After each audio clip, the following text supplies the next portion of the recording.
আবৃত্তি করছি আসিফ এমদাজ রবির লেখা কবিতা হযুগ। সে এক যুগ ছিল ভাই, স্বর্ণযুগ যাকে বলে।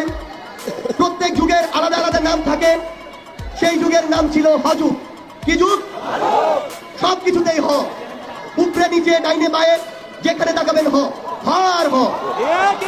নেত্রীর নাম হ দিয়েছিল তো বটেই, বাহিনীর নাম ছিল হেলমেট বাহিনী। তাদের হাতে হাতুড়ি, হাতুড়ি না থাকলে হকি স্টিক। হয়ের বাইরে এরা যায় নাই। হ ভাই আসলেই যায় নাই। হারুনের ভাতের হোটেল, এই হোটেল যারা খেত তারা তো খেতই। হোটেলে যাওয়ার সুযোগ না পাওয়া পাবলিকরা যা খেত তার সবচেয়ে পরিশীলিত নাম হতে পারে হ মারা খাওয়া।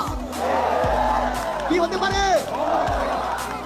হ যুগে পত্র পত্রিকা, টিভি ফিভি বলে কিছুই ছিল না। যা ছিল তার নামও ছিল হ দিয়ে, হলুদ সাংবাদিকতা। এর বাইরে হিংসা, হানাহানি, হুমকি, হুঙ্কার, হত্যা এসব ছোটখাটো ভয়ের দাপট তো ছিলই। 15 বছর পর হযুগের সমাপ্তি ঘটল। হ পালিয়ে গেলেন, যে বাহনে করে পালালেন তারও নাম হ দিয়ে, হেলিকপ্টার। হ দিয়ে শুরু, হ দিয়ে শেষ।